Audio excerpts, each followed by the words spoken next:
আউযুবিল্লাহি মিনাশ শাইতানির রাজিম বিসমিল্লাহির রহমানির রহিম আলহামদুলিল্লাহি রাব্বিল আলামিন নাহমাদুহু ওয়া নুসাল্লি আলা রাসূলিহিল কারীম আল্লাহুম্মা সাল্লি ওয়া সাল্লিম আলা নাবিয়িনা মুহাম্মদ রাব্বি ইশরাহ লি সাদরি ওয়া ইয়াসসির লি আমরি ওয়াহলুল উকদাতাম মিন লিসানি ইয়াফকাহু কাওলি। আসসালামু আলাইকুম ওয়া রাহমাতুল্লাহ সবাইকে। তো আলহামদুলিল্লাহ আজকে হচ্ছে ডিসেম্বরের 14 তারিখ। আহ, আমাদের হাতে আছে 2টা মাস সময়, এবং এই 2টা মাস পরেই হচ্ছে আমাদের রমাদান চ্যালেঞ্জের জন্য চ্যালেঞ্জিং মান্থ, এবং আমাদের জন্য কাঙ্ক্ষিত মাস রমাদান চলে আসবে ইনশাল্লাহ। সালাফদের জীবন থেকে আমরা জানি যে তারা রমাদান আসার 6 মাস আগে থেকে প্রিপারেশন শুরু করতেন, অর্থাৎ রমাদানকে যাতে বেস্ট ওয়েতে কাজে লাগানো যায়, কারণ আমরা জানি যে রমাদানের টাইমটা হচ্ছে most special for a believer. So এই সময়ে আল্লাহ সুবহানাহু ওয়া তাআলার মার্সি ব্লেসিংস যাই বলি না কেন আমরা, সেটা থাকে অফুরন্ত, যেটা আমরা গুণে শেষ করতে পারবো না। সে কারণে দেখা যায় প্রত্যেকটা মুসলমানের মধ্যেই কিছু না কিছু চেঞ্জ রমাদান মাসে আসেই। যে কখনোই কোরআন পড়ে নাই সেও তখন কোরআন খতম দেওয়ার জন্য বসে, যার হয়তোবা নামাজ পড়ার সময় হয় নাই সেও নামাজ পড়ার জন্য উদ্বুদ্ধ হয়, এবং রোজা রাখার ব্যাপারে আমরা দেখি যে সবাই হচ্ছে খুবই আগ্রহী। তো এই ব্যাপারটা সামনে রেখে আমরা দেখি যে সালাফরা এটাকে আরো বেশি কাজে লাগানোর জন্য কি করতো, তারা হচ্ছে মানুষকে নিজেরা এবং অন্যদেরকে উৎসাহিত করতো এই রমাদান মাসকে যাতে সুন্দরভাবে পালন করা যায়। তো সুবহান আল্লাহ, যারা হচ্ছে আল্লাহর প্রিয় বান্দা, যারা হচ্ছে অলরেডি সারা বছর ধরে ভালো কাজ করছে, তারা যখন রমাদানের জন্য প্রিপারেশন 6 মাস আগে থেকে নেওয়া শুরু করে, তো আমাদের মতো যারা রয়েছে, যারা দুর্বল ইমানের, যারা হচ্ছে আমলের দিক থেকেও অনেক দুর্বল থাকি আমরা, তাদের জন্য প্রিপারেশনটা আসলে সারা বছরেরই হওয়া উচিত। তো যেহেতু রমাদান একদম কাছে চলে এসেছে, আর মাত্র 2 মাস সময় রয়েছে, আমরা যদি এখনো উঠে পড়ে লাগি, ইনশাল্লাহ ইনশাল্লাহ আমরা আমাদের রমাদানকে অনেক সুন্দরভাবে কাজে লাগাতে পারবো। তো আপনারা দেখছেন, স্ক্রিনটা দেখা যাচ্ছে নিশ্চয়ই। তো স্ক্রিনে আপনারা দেখছেন যে এটা Ramadan preparation 1। So this is not the ad, এটা হচ্ছে শুরু আমাদের। তো আমরা যদি এই শুরুটা করতে পারি, আমাদের মধ্যে সেই উদ্যোগটা আসে, ইনশাল্লাহ ইনশাল্লাহ আমরা আম, কি করব যে এই রমাদানটাকে পালন করার জন্য আজকে থেকেই, এখন থেকেই উঠে পড়ে লাগবো, কোমর বেঁধে লাগবো, যেন হচ্ছে এই রমাদানটাকে আমরা আমাদের বেস্ট এভার রমাদান করতে পারি। তো আমি একটু আইডিয়া চাচ্ছি, আপনারা আসলে কি শুনতে চান, যে রমাদান প্রিপারেশনে কোন বিষয়ের উপরে আপনারা ফোকাস করতে চান, দেখি যে আমি আপনাদের ধারে কাছে আছি কিনা। আমার একটা স্পেশাল রিকোয়েস্ট, সালাডটা সুন্দরভাবে মানে যদি আরেকবার মানে আমি যে শুনেছি আপনারা আলোচনা করেছেন এর আগেও, তারপরও সালাডটা আরেকবার যদি আলোচনা করি, যে how to feel more spiritual, like আমরা আর সবাই পড়ি। আরেকটু সহজ করে বলি, আজকে আপনারা কি শোনার জন্য বসছেন, যে আপনাদের মনের মধ্যে নিশ্চয়ই আছে যে রমাদান প্রেপ বলতে কি বুঝাচ্ছে, সেটা আমি একটু জানতে চাচ্ছি, যে দেখি তাহলে আপনাদের চিন্তা ভাবনা কোন দিকে আর কি।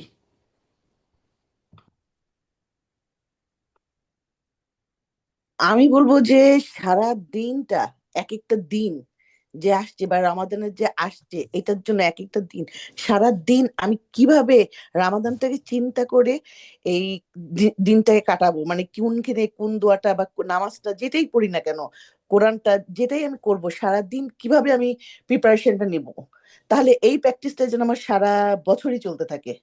তাহলে যেন সারা দিনই আমার আল্লাহর নাম বলেন, কালাম বলেন, সবকিছু যেন ওভাবে চলতে থাকে। মাশাল্লাহ। সো আমাদের টার্গেট আসলে সেটাই হওয়া উচিত, যে আমরা আমাদের সময়গুলোকে কিভাবে কাজে লাগাতে পারি স্পিরিচুয়ালি এবং ফিজিক্যালি, ইন্টারনালি এবং এক্সটার্নালি চেঞ্জের মাধ্যমে। আমরা রমাদান পর্যন্ত কিভাবে সেটাকে কাজে লাগিয়ে রমাদানে যে আমরা হচ্ছে সেটার বেস্ট ওয়েতে আল্লাহ সুবহানাহু ওয়া তাআলার কাছে প্রেজেন্ট করব। তো আমি একটু ডিফারেন্ট অ্যাঙ্গেলে আজকে আলোচনা করব। অবশ্যই আমরা কিছু জিনিস সেখানে আলোচনা করব যেটা আমাদেরকে এখন থেকে প্রস্তুত হতে সাহায্য করবে। তবে আমি আমার আজকের যে আলোচনার বিষয়টা, সেটা আপনারা আলোচনা করতে করতেই বুঝতে পারবেন যে আমি কোন বিষয়ে কথা বলতে চাচ্ছি। সো আমি প্রথমেই যেটা দিয়ে শুরু করতে চাচ্ছি সেটা হচ্ছে কোরআন মাজিদের সূরা আল হাদিদ। সো আমরা বেশ অনেক বছর আগে সূরা আল হাদিদের আলোচনা করেছিলাম, এবং আম, সেই সূরা আল হাদিদের মধ্যে একটা আয়াত রয়েছে। আমার স্ক্রিনটা কি দেখা যাচ্ছে? আপা দেখা যায় কিন্তু এটা জুম সাইন ইন মানে হ্যাঁ, স্লাইডটা জুম দেখা যায় না। সাইনিলে। আচ্ছা, আমি একটু তাহলে এটা চেঞ্জ করি নাও। হ্যাঁ, এটা ঠিক আছে, এখন দেখা যাচ্ছে। দেখা যাচ্ছে আপু। ওকে। সো সূরা হাদিদের 12 নম্বর আয়াত, এই আয়াতটা হচ্ছে খুব পছন্দের একটা আয়াত আমার, এবং এই কথাগুলো হচ্ছে এত সুন্দর, যেখানে বলা হয়েছে যে আমি বাংলাতেই বলে যাচ্ছি আমাদের সময় স্বল্পতা এবং বোঝার সুবিধার জন্য, যে সে যেদিন আপনি দেখবেন ইমানদার পুরুষ ও ইমানদার নারীদেরকে তাদের সম্মুখ ভাগ এবং ডান পাশে তাদের জ্যোতি ছুটোছুটি করবে, বলা হবে আজ তোমাদের জন্য সুসংবাদ জান্নাতের, যার তলদেশে নদী প্রবাহিত, তাতে তারা চিরকাল থাকবে, এটাই মহাসাফল্য। তো এখানে দেখেন আল্লাহ সুবহানাহু ওয়া তাআলা যে কথাটা আমাদেরকে বলছেন, এটা হচ্ছে ইমানদার নারী এবং পুরুষদের জন্য। তো আল্লাহ সুবহানাহু ওয়া তাআলা এই জিনিসটাকে খুব ক্লিয়ারলি আমাদের সামনে তুলে ধরেছেন, যে এইখানে যাদের কথা বলা হচ্ছে তারা হচ্ছে ইমানদার। আমরা যারা ইমানের দাবি করি তাদের জন্য আল্লাহ সুবহানাহু ওয়া তাআলা এই কথাগুলো বলছেন। তার মানে আমাদেরকে কান খাড়া করে এটা শুনতে হবে। এবং ইমানদার বলতে কাকে বোঝানো হয়? আসলে ইমানদার বলতে বোঝানো হয় যার অন্তরে বিশ্বাস রয়েছে, এবং সেই বিশ্বাসের কারণে তার কাজগুলো হচ্ছে সেরকম সুন্দর হয়। তো সুবহানাল্লাহ, যে ইবনে কাসির রহমতুল্লাহ আলাইহি বলেছেন যে সেদিন এই ইমানদার নারী এবং পুরুষ, কোন দিনের কথা বলা হচ্ছে আপনারা নিশ্চয়ই বুঝতে পারছেন যে এটা কিয়ামতের দিনের কথা বলা হচ্ছে। সেদিন ইমানদার নারী এবং পুরুষকে চিনা যাবে হচ্ছে তাদের আলো দিয়ে। একটা নূর, একটা জ্যোতি থাকবে, যেটা তাদের সামনে এবং ডান পাশে ছুটোছুটি করবে, এবং তাদের সেই নূরটা কতটুকু হবে, কত বড় হবে, এক একজনের আলো এক এক রকম হবে। কারো আলো দেখা যাবে তার পায়ের কাছেই শেষ হয়ে গিয়েছে, কারো আলো দেখা যাবে অনেক দূর পর্যন্ত বিস্তৃত, সেটা দেখা যাচ্ছে না। তো বলা হচ্ছে যে যাদের হচ্ছে ইমান রয়েছে এবং সে অনুযায়ী যারা ভালো কাজ করে, তাদের এই আলোর লেভেলটা হবে তাদের ভালো কাজের প্রপোর্শনেট। যে যত বেশি ভালো কাজ করবে আল্লাহ সন্তুষ্টির জন্য, ইখলাস এবং সিনসিয়ারিটির সাথে, তার আলো তত বেশি প্রসারিত হবে। আব্দুল্লাহ ইবনে মাসউদ রাদিয়াল্লাহু আনহু বলেছেন যে এই যে আলোটার কথা বলা হচ্ছে, এই আলোটা মানুষকে পুলসিরাত আহ, পার হতে সাহায্য করবে। কারণ যখন মানুষ পুলসিরাত পার হবে সেই সময়টা থাকবে অন্ধকারে আচ্ছন্ন। আমরা জানি যে একটা সুতার মতো লাইনের উপর দিয়ে আমাদেরকে হাঁটতে হবে সেখানে। সেই সময় সে অন্ধকারের মধ্যে আলো দেখাবে শুধুমাত্র এই ইমানদারদের যে আলো থাকবে, সেই আলোটা। এবং সেটা তাদের কাজের প্রপোর্শনালি সমান হবে, এবং সেটা হতে পারে পাহাড়ের সমান, সেটা হতে পারে কারো আঙ্গুল সমান। তো এইভাবে আব্দুল্লাহ ইবনে আব্বাস রাদিয়াল্লাহু আনহু এই কথাটাকে বলেছেন। তো যারা হচ্ছে এরকম তাদের রাস্তাকে আলোকিত করে যাবে, সেই আলোটা, এটা কিন্তু কোনো কল্পনার আলো না, এটা লিটারালি তখন আমাদের সামনে শুধু এই আলোটাই থাকবে। তো বলা হচ্ছে এই আলোটা যারা ধারণ করবে তাদের জন্য আল্লাহ সুবহানাহু ওয়া তাআলা সুসংবাদ দিয়েছেন জান্নাতের, যার তলদেশে নদী প্রবাহিত, এবং সেখানে তারা চিরকাল থাকবে। তো সুবহানাল্লাহ, এই জিনিসটা একটু দেখেন যে এই যে সুসংবাদটা দেওয়া হচ্ছে, এই সুসংবাদটা হচ্ছে মুমিন নারী এবং পুরুষের জন্য, এবং তাদের জন্য যে পুরস্কারটা, সে পুরস্কারটা হচ্ছে ইটারনাল, সেটা কখনো শেষ হবে না। এবং আম, আদ-দাহাক, একজন তাফসীরকারক, তিনি বলেছেন যে এই আলোটা সবারই প্রথম দিকে থাকবে, ইমানদার হোক অথবা মুনাফিক হোক, সবারই থাকবে। কিন্তু যারা মুনাফিক তাদের আলোটা কিছুক্ষণের মধ্যেই শেষ হয়ে যাবে, সেটা বেশিক্ষণ স্থায়ী হবে না। আর মুমিনের আলোটা হচ্ছে চলতে থাকবে, এবং তাদের জন্য সেই সুসংবাদ দেওয়া দেওয়া হবে তাদের জন্য। সো ইবনে কাসির বলেছেন যে এটা হচ্ছে এমন একটা সুসংবাদ যে তারা যে সাকসেসফুলি পুলসিরাত পার হতে পেরেছে, এবং সে কারণেই হচ্ছে তারা এই সুসংবাদটা এখানে পাচ্ছে। তো সুবহান আল্লাহ, এই আয়াতটা থেকে আমাদের যে জিনিসটা আসলে চিন্তা করা দরকার, যে আমাদের জীবনে অনেক লক্ষ্য থাকে, অনেক টার্গেট থাকে, কিন্তু আমাদের আলটিমেট টার্গেট, আলটিমেট লক্ষ্য কি? আলটিমেট লক্ষ্য হচ্ছে এই চিরন্তন জান্নাতে থাকা। আমার মনে হয় না যে এমন কোনো মুসলমান রয়েছে যে বলবে যে এটা সে চায় না। বরং এটা যদি পেয়ে যাই আমরা, তাহলে আমাদের আর চাওয়ার কিছু থাকবে না। কিন্তু এই যে মহা সাফল্য বলা হচ্ছে ফাউজুন আজিম, তো এটা হচ্ছে ফাউজ জিনিসটা তখনই বলা হয় যে একটা সাফল্য যেটার জন্য মানুষ অনেক চেষ্টা করতে থাকে, তারপরে যখন সে সেটা পায় তখন তার এই যে অন্তরটা আরেকটা আছে, হচ্ছে এটা হচ্ছে পরিতৃপ্ত ব্রিক্সে হয়ে যায়। এটাও সুন্দর। মার্বেল টেবল উপর দিয়ে হচ্ছে মার্বেল, বুঝছো? তো এখানে 2টা চেয়ার ঢুকবো। সো এখানে আমরা দেখি যে এই যে আলটিমেট সাকসেস, আমাদের সেই আলটিমেট সাকসেসটা যদি আমরা পেতে চাই, তাহলে আমাদেরকে অবশ্যই এই আলোটা লাগবে। এবং এই আলোটা রিফ্লেক্ট করছে আমার ইমান এবং আমার আমলকে। সো আমরা যদি এখন ব্যাকওয়ার্ড যাই, যে আমাদের মূল টার্গেট হচ্ছে এই আলটিমেট ফাউজুল আজিম, আলটিমেট সাকসেস, যেখানে জান্নাতে আমি চিরকাল থাকবো। সেই জান্নাতে আমার থাকতে হলে সেদিন যখন আমাদের আর কোনো আলো থাকবে না, আমার আলোটা হবে আমার জন্য পথের দিশা। তাহলে এখন থেকে আমাকে কি করতে হবে? এখন থেকে আমাকে সেই আলোর উপরে কাজ করতে হবে, যেন আমি আমার সেই জ্যোতিকে বাড়াতে পারি। ঠিক এই সূরা হাদিদেরই পরের আয়াতটা যেটা, সেখানে বলা হয়েছে মুনাফিকদের কথা। এখানে বলা হচ্ছে মুনাফিক পুরুষ এবং মুনাফিক নারীরা তখন মুমিনদেরকে বলবে যে আমরা একটু আগেই বলেছি যে এই আলোটা সবার জন্যই থাকবে, কিন্তু কিছুক্ষণ পরে মুনাফিকদের আলো শেষ হয়ে যাবে। কারণ হচ্ছে তাদের যে ইমানটা, সেই ইমানটা জোরালো ছিল না, এবং তারা যে আমল করত, সেই আমলটা হচ্ছে সিনসিয়ার ফেথের কারণে ছিল না। সে কারণে যেই দুর্বল ইমান যতটুকু ছিল, তারা যে ইমানের ঘোষণা দিয়েছে, সেটার কারণে তারা কিছুটা আলো পাবে। কিন্তু তখন দেখা যাবে যে তারা কিছু দূর হেঁটে গেল, যাওয়ার পরে দেখলো যে তাদের আলো শেষ হয়ে গিয়েছে। তখন তারা কি করবে? তারা আবার পিছন ফিরে আসবে যেখান থেকে আলোটা ডিস্ট্রিবিউট করা হয়েছিল তাদেরকে। সেখানে যেয়ে দেখবে কিছু নাই, সেটাও অন্ধকার। তখন তারা আবার কি করবে? মুমিনদের কাছে যাবে, কারণ দেখতে পাবে যে সেই অন্ধকারের মধ্যে কিছু আলো ফুটে আছে সেখানে। তো সেই সময় তারা মুমিনদের কাছে যেয়ে বলবে যে তোমরা আমাদের জন্য অপেক্ষা করো, আমরাও তোমাদের থেকে কিছু আলো নিব। তো সুবহান আল্লাহ, এখানে আমরা দেখি এই মুনাফিকরা তাদেরকে বলবে যে আমরা তো তোমাদের সাথে একসাথে ছিলাম আগে, এখন তোমাদের এত আলো, আমাদের আলো কোথায় গেল?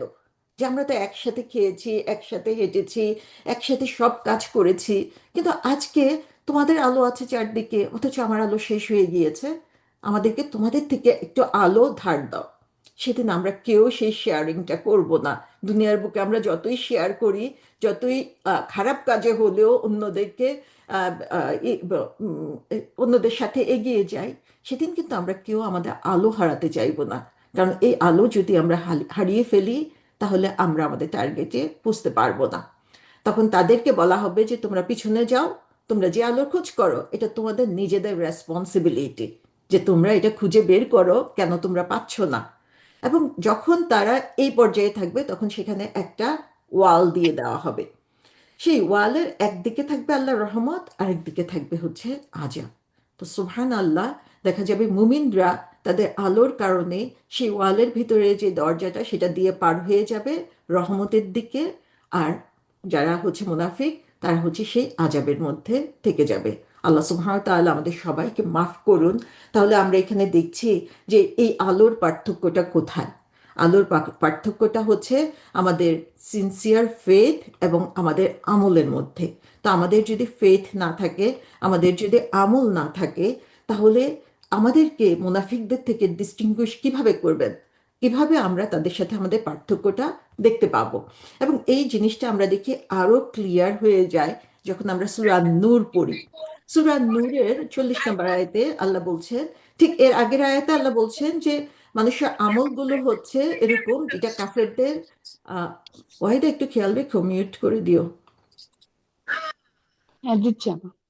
সো সেখানে আমরা এর আগের আয়াতটাতেই বলা হয়েছে যারা হচ্ছে ডিসবিলিভার, যারা হচ্ছে কাফের ও বিশ্বাসী, তাদের কাজগুলো হচ্ছে মরীচিকার মতো। তারা মনে করবে যে হায়, আমার সামনে কত কাজ আমি দেখতে পাচ্ছি, যে আমি অনেক কাজ করে ফেলেছি। কিন্তু যেহেতু তাদের ইমান নাই, সে কারণে সেই কাজগুলো আসলে মরীচিকার মতো, কাছে যখন যাবে তখন সেগুলো তাদের কোনো কাজে লাগবে না। ঠিক এই আয়াতে আল্লাহ বলছেন যে তাদের কাজগুলো হচ্ছে সমুদ্রের বুকে গভীর অন্ধকারের মতো। তো এইখানে আমরা দেখি আল্লাহ বলছেন এই যে অন্ধকার, এই অন্ধকারটাকে বলা হচ্ছে জুলুমাত। এই জুলুমাতটা হচ্ছে লেয়ার্স অফ ডার্কনেস, একটার পর একটা একটার পর একটা অন্ধকারের চাদর দিয়ে ঢেকে রাখা হয়েছে। বলা হচ্ছে সমুদ্রের বুকে গভীর অন্ধকার, যে multiple layers, multiple levels of জুলুমাত, অন্ধকার। তারপরে বলা হচ্ছে যে সেখানে সেই অন্ধকার সাগরের মধ্যে, আমরা যখন সাগরের কথা বলি তখন আমরা কি মনে করি? আমরা মনে করি যে এটা এন্ডলেস, এটা চিরন্তন, এটা শুকাবে না কখনো, এটার পার দেখা যায় না, এটা অনেক গভীর। তো সমুদ্রের অন্ধকারটা হচ্ছে এরকম যে তাদের যে অন্যায় কাজগুলো সেগুলো হচ্ছে তাদেরকে এরকম মাল্টিপল অন্ধকারের মধ্যে, মাল্টিপল লেয়ারের মধ্যে দিবে, যেটা হচ্ছে এন্ডলেস, যেটা কন্টিনিউয়াস চলবে, যেটা কখনো শেষ হয়ে যাবে না। এবং তারপরে বলা হচ্ছে যে তার উপরে থাকবে হচ্ছে ঢেউয়ের পরে ঢেউ। সো তার মানে কি, এমনি সে অন্ধকারের মধ্যে রয়েছে, তখন সে কি করছে, তার উপরে আরো বেশি কনফিউশন, আরো বেশি মিসগাইডেন্স, সেগুলোর লেয়ার তার উপরে পড়ে গেল। এবং তারপরে বলা হচ্ছে যে তার উপরে আছে ঘন কালো মেঘ। তো আপনারা একবার হচ্ছে এই ছবিটা চোখের সামনে চিন্তা করেন, অন্ধকার সমুদ্র, সে অন্ধকার হচ্ছে গভীর থেকে গভীরতম, কারণ সমুদ্রের তল কোথায় আমরা জানি না। তার উপরে ঢেউগুলো হচ্ছে আরো বেশি গভীরতার, অন্ধকারের গভীরতা সৃষ্টি করছে। তার মধ্যে ঘন কালো মেঘ, এত অন্ধকার যে সে তার হাত যখন বের করে তখন সে তার হাত দেখতে পায় না সেখানে। সো আমরা এত আলোর মধ্যে থাকি, আমরা হয়তোবা এটা ইমাজিনও করতে পারছি না, কিন্তু যেখানে কোনো আলো নাই সেই জায়গাটা হবে এরকমই অন্ধকার, যে layers of layers of layers of অন্ধকার সেখানে। সেই অন্ধকারটা হচ্ছে গাফলতির অন্ধকার। সো একজন কাফের বা একজন অবিশ্বাসীর হার্টটা হচ্ছে এরকম, যে তার অন্তরটা কাভার্ড হয়ে থাকে ইগনোরেন্স দিয়ে, যে সে হচ্ছে, তার আসলে সঠিক জ্ঞান নাই, এবং সে যা করে সেটা হচ্ছে ব্লাইন্ডলি ফলো করে। সে জ্ঞান অর্জন করার চেষ্টা করে নাই, এবং যে কারণে হচ্ছে তার উপর অন্ধকারের উপরে অন্ধকার শুধু ঢেকেই দিচ্ছে। তো এখানে ইবনে কাসির বলেছেন যে এই যে এতগুলো অন্ধকার লেয়ারের কথা বলা হয়েছে, এটা হচ্ছে 5 ধরনের অন্ধকার। একটা হচ্ছে মানুষের কথায়, আর একটা হচ্ছে মানুষের কাজে, একটা হচ্ছে দুনিয়াতে আসা, আর একটা হচ্ছে দুনিয়া থেকে চলে যাওয়া, আর একটা হচ্ছে আখিরাতের পথে চলা। সো প্রত্যেকটা লেয়ারে, প্রত্যেকটা স্টেপে তার মধ্যে রয়েছে অন্ধকার, যে সে সত্য কি সেটা জানতে পারে না, সত্য কি সেটা বুঝতে পারে না। এবং তারা কারা? আল্লাহ যাকে জ্যোতি দেন না তার কোনো জ্যোতিই নেই। অর্থাৎ আল্লাহ তার থেকে গাইডেন্সের যে সুযোগটা, সৎপথে চলার যে সুযোগটা, সেই সুযোগটা আল্লাহ তুলে নিয়েছেন। আল্লাহ আমাদের সবাইকে মাফ করুন, আমরা যাতে সেই পরিস্থিতিতে না পড়ি। তো তারা হচ্ছে কারা? যারা হচ্ছে অন্যদেরকে ফলো করে না জেনে, না বুঝে, শুধু আমরা কি করি যে ট্রেন্ড, এটা একটা ট্রেন্ড, আমি এটা করেই যাব, এখন সবাই করছে আমি সেটা করব, যেটাকে আমরা বাংলায় বলি গড্ডালিকা প্রবাহে গা ভাসানো। ম্যাক্সিমাম মানুষ আমরা এটাই করি, চিন্তা করি না এটা করা ঠিক হবে কি করা ঠিক হবে না, এটা করলে ভালো হবে না খারাপ হবে। এভরিওয়ান ইজ ডুইং দিস, আমরা যদি তাদের সাথে সামিল হতে চাই, তাদের মতো হতে চাই, আমাকেও এটা করতে হবে। এবং সেটাই তাদেরকে এই অন্ধকারের মধ্যে কমপ্লিট ডিসওরিয়েন্টেশন, যে তারা তখন আর কোনোভাবে, তাদের কম্পাস কোনো কাজ করবে না সেই অন্ধকারের মধ্যে, সে কম্পাসটাই দেখতে পাবে না যে কোন পথে যেতে হবে। তো এটা কিন্তু এমনি এমনি হয় না, এটা হয় এ কারণে যে আল্লাহ তার থেকে আলোটা নিয়ে নিয়েছেন। আল্লাহ তার থেকে কেন আলোটা নিয়ে নিয়েছেন? কারণ সে সঠিক পথ কোনটা সেটা খুঁজে দেখার চেষ্টাই করে নাই। তো এই আলোহীন অবস্থা হওয়ার কারণ হচ্ছে আমি নিজে, তার কারণ হচ্ছে আমি কোনটা ভালো পথ, কোনটা সঠিক জ্ঞান, সেটা কখনো আমি খুঁজে দেখি নাই। এবং এই যে পথ খুঁজে না দেখা, সে কারণেই আল্লাহ কি করেন, আমার অন্তরের মধ্যে লেয়ারের পর লেয়ার, লেয়ারের পর লেয়ার দিতে থাকে। সেই অন্তরে তখন আর কোনো ভালো কথা ঢুকার সুযোগ পায় না। তো এই পরিস্থিতিতে যদি আমাদেরকে যেতে হয় তাহলে কি হবে? আমরা সম্পূর্ণভাবে আসলে আমাদের আলো হারাবো, দুনিয়াতে এবং আখিরাতে। সেই আলোটা আমাদেরকে অর্জন করতে হবে, এবং এই আলোটা আমরা যত বেশি অর্জন করব এই দুনিয়ার বুকে, আখিরাতে যেয়ে আমার চলার পথটা তত বেশি আলোকিত হবে। এর একটা সুন্দর উদাহরণ আল্লাহ সুবহানাহু ওয়া তাআলা দিয়েছেন সূরা নূরের 35 নম্বর আয়াতে, যেটাকে বলা হয় আম, আহ, নূরের আয়াত, যে লাইট আপন লাইট, আলোর উপরে আলো, এই আয়াতের মধ্যে বলা হয়েছে। সো আমরা যদি এই আলোটা চাই আসলে, তাহলে এই আয়াতটা আমাদেরকে খুব ভালো করে বুঝতে হবে। আমি এই আয়াতের বিশ্লেষণে যাব না, আমার আরেকটা রেকর্ডিং আছে এই আয়াতের জন্য, তো আপনারা যারা ইন্টারেস্টেড সেটা শুনে নিতে পারবেন। কিন্তু আয়াতটা এত সুন্দর, দেখেন খেয়াল করে, যে আল্লাহ হচ্ছেন এই নবমণ্ডল এবং ভূমণ্ডলের লাইট। হ্যাভেন্স এবং আর্থে আল্লাহ হচ্ছে লাইট, এবং তার আলোর উদাহরণটা বলা হয়েছে যে একটা কুলুঙ্গি, সেটার মধ্যে একটা প্রদীপ আছে। যারা হচ্ছে মানে আমাদের জেনারেশনের, তারা আসলে চিনবে যে মাটির তেলের প্রদীপ কি জিনিস, কুলুঙ্গি কি জিনিস, কোথায় রাখা হয়। এগুলো মাটির ঘরের মধ্যে এমনভাবে রাখা হয় যেন সেই কেরোসিনের আলো দিয়ে যে আলোটা বাতিতে চলতে থাকে, সেটা রিফ্লেক্ট হয়ে আলোটা পুরা ঘরে ছড়ায় যেতে পারে। সো সেই কুলুঙ্গির মধ্যে হচ্ছে একটা বাতি রাখা আছে। সেই বাতিটা রাখা হচ্ছে একটা কাচপাত্রের মধ্যে। আপনারা যদি হারিকেন দেখে থাকেন, যে হারিকেনের মধ্যে কিভাবে আলো জ্বলতে থাকে, সেই কাচপাত্র রাখা হয় চারপাশে, এবং কাচপাত্রটা হচ্ছে উজ্জ্বল নক্ষত্রের মতো। হারিকেনের মধ্যে এই কাচের এটা দেওয়াই হয় হচ্ছে যাতে আলোটা বিকীর্ণ হয়, কালিগুলা ভিতরে থেকে যায় সেই কারণে। তো এই কাচপাত্রটা হচ্ছে সে কালি লেগে কালো হয়ে যাওয়া না, উজ্জ্বল বুঝলাম না, নক্ষত্রের আমি মতো। এটা করতেছি, কানেক্ট করতেছি, হচ্ছে না কেন? সো সেই আলোটা প্রজ্বলিত হয় হচ্ছে জয়তুন তেলের বৃক্ষ দিয়ে, এবং যা হচ্ছে পূর্বমুখীও না পশ্চিমমুখীও না। ইন্টারেস্টিং একটা কথা এখানে, যে এই যে আলোর কথা বলা হয়েছে, সেটা পূর্ব না পশ্চিমও না। তাফসীরকারগণ বলেছেন এর মানে হচ্ছে এটা মিডল ওয়েতে চলে। সো এই আলোটা পাওয়ার উপায় হচ্ছে আপনি যখন মিডল ওয়ে ফলো করবেন, নো এক্সট্রিমিস্ট, কোনো এক্সট্রিমিজম এখানে চলবে না। আমরা দেখি যে খ্রিস্টান এবং ইহুদিদের মধ্যে তারা হচ্ছে এক্সট্রিম লেভেলে পৌঁছে যাওয়ার কারণে তারা ধ্বংস, পথভ্রষ্ট হয়েছে, তারা আল্লাহর গজবের মধ্যে পড়ে গিয়েছিল। এইখানে বলা হচ্ছে যে মুসলিম যারা হচ্ছে এই আলোটা পেতে চাইবে, তাদেরকে হচ্ছে মিডল ওয়ে ফলো করতে হবে, অর্থাৎ ব্যালেন্স রাখতে হবে তার জীবনের মধ্যে। সো সেই ব্যালেন্সটা হচ্ছে, একদিকে আমি অনেক জ্ঞান অর্জন করলাম, কোনো কাজ করলাম না, সেটাও যাতে না হয়। আবার আমি অনেক ভালো কাজ করলাম, কিন্তু আমি আসলে সঠিক জ্ঞানটাই অর্জন করলাম না, সেটা না। বরং আমাকে ইন বিটুইন, মধ্যপন্থার মধ্যে থেকে দুইটার মধ্যে আমাকে ব্যালেন্স করতে হবে।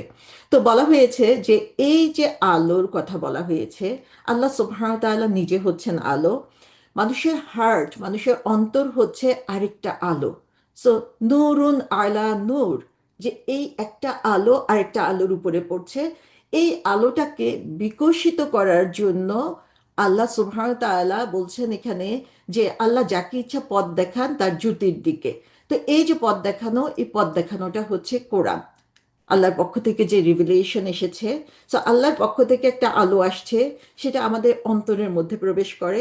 সেই আলোটা হচ্ছে বিকীর্ণ হয়, বিকশিত হয়, যখন সেটা কোরআনের আলো দিয়ে নিজেকে আলোকিত করতে পারে। তো এত সুন্দর একটা উদাহরণ আল্লাহ সুবহানাহু ওয়া তাআলা আমাদেরকে এখানে দিয়েছেন, যে লাইট আপন লাইট, এটা হচ্ছে লেয়ার্ড অফ ইলুমিনেশন। ঠিক আগের আয়াতটার সাথে চিন্তা করেন, যেখানে সমুদ্রের অন্ধকারের কথা বলা হয়েছে, একটার পর একটা একটার পর একটা লেয়ার দিয়ে হচ্ছে সেই অন্তরটা গভীর অন্ধকারের মধ্যে চলে যাচ্ছে, শুধুমাত্র এই কারণে সে সৎ পথ খোঁজার জন্য চেষ্টা করে নাই। আর এইখানে এই আয়াতের মধ্যে দেখেন যে এই আলোটা আল্লাহর নূর, কোরআনের আলো এবং আমার অন্তরের আলো, সমস্ত কিছু হচ্ছে এক একটা লেয়ার দিয়ে আল্লাহ সুবহানাহু ওয়া তাআলা আমাদেরকে দিয়ে দিয়েছেন, যাতে এই কোরআনের জ্ঞানটা আমরা সিনসিয়ারলি নিজেদের মধ্যে যদি নিতে পারি, তাহলে আল্লাহ সুবহানাহু ওয়া তাআলার যে রাহমা, সেটা আমরা লাভ করতে পারবো। সো এই তিনটা জিনিসের যখন কোঅর্ডিনেশন হবে, তখনই দেখা যাবে আমরা আমাদের সেই নূরের সন্ধান পেয়ে যাচ্ছি। তাহলে দেখেন আলটিমেটলি আমাদের জন্য আল্লাহ নিজে হচ্ছেন নূর, রাসূল সাল্লাল্লাহু আলাইহি ইসলাম হচ্ছে নূর, কোরআন হচ্ছে নূর। তো তিনটা নূর আমাদের সামনে চলে আসছে। তো আল্লাহ যে নূর, সেই ব্যাপারে আমাদের সামনে অনেক এক্সাম্পল রয়েছে, আমি সবগুলো বলতে যাব না। তবে একটা হাদিসে আছে, সেখানে বলা হয়েছে যে আল্লাহ সুবহানাহু ওয়া তাআলা সৃষ্টি করেছেন এই যে যে সৃষ্টি, আল্লাহ যত সৃষ্টি রয়েছে সেগুলোকে অন্ধকারের মধ্যে সৃষ্টি করেছেন। তারপরে তিনি তাদের মধ্যে তার নূরটা দিয়ে দিয়েছেন। সো যে হচ্ছে এই নূরটা লাভ করেছে সঠিকভাবে, সেই হচ্ছে প্রপার গাইডেন্সের মধ্যে রয়েছে। এবং যে হচ্ছে এটা মিস করেছে, এই লাইটটাকে ঠিক মতো ধরে রাখতে পারে নাই তার মধ্যে, সেই হচ্ছে মিসগাইডেড হয়েছে। সো আল্লাহ সুবহানাহু ওয়া তাআলা নলেজ দিয়ে আল্লাহ সুবহানাহু ওয়া তাআলা নির্ধারণ করে দিয়েছেন কে এই গাইডেন্সটা পাবে, তার মধ্যে বিন্দুমাত্র আগ্রহ রয়েছে, কে আসলে চায় সৎপথে পরিচালিত হতে। রাসূল সাল্লাল্লাহু আলাইহি ইসলামকে জিজ্ঞাসা করা হয়েছিল যে আপনি কি আল্লাহকে দেখেছেন? উনি ইসরা আর মিরাজে সপ্ত আকাশে গমন করেছেন। তো তখন তিনি বলেছেন যে আল্লাহ হচ্ছেন নূর, কিভাবে আমি তাকে দেখতে পাবো? তার নূর হচ্ছে এত পাওয়ারফুল, সেটা দেখার কোনো সুযোগ আমাদের নাই। সো আরেকটা হাদিসে বলা হয়েছে যে আবু যর গিফারি রাদিয়াল্লাহু আনহু রাসূল সাল্লাল্লাহু আলাইহি ইসলামকে বললেন যে হে রাসূল, আমাকে কিছু উপদেশ দিন। তা আমি যখনই রাসূলের নাম শুনবো সাথে সাথে সাল্লাল্লাহু আলাইহি সাল্লাম বলবো। দরুদের ফজিলত অনেক বেশি, সেটা এখানে আমি বলতে যাচ্ছি না, তবে আমরা প্র্যাকটিস করার চেষ্টা করবো ইনশাআল্লাহ। তো রাসূল সাল্লাল্লাহু আলাইহি ইসলাম তাকে বললেন যে তুমি আল্লাহকে ভয় করো, এটাই হচ্ছে মোস্ট এসেনশিয়াল।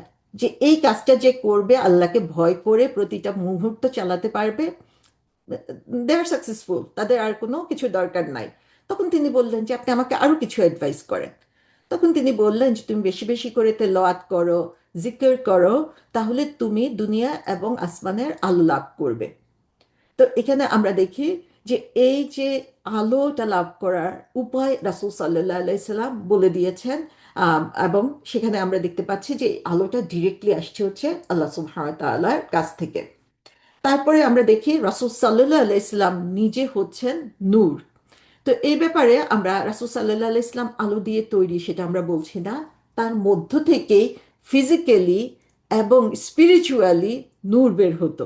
সেটা কিরকম, যে বলা হয়েছে যে রাসূল সাল্লাল্লাহু আলাইহি ইসলামের চেহারা বা মুখের দিকে যদি কেউ তাকায় তাহলে মনে হবে সেটা হচ্ছে উজ্জ্বল চাঁদের মতো।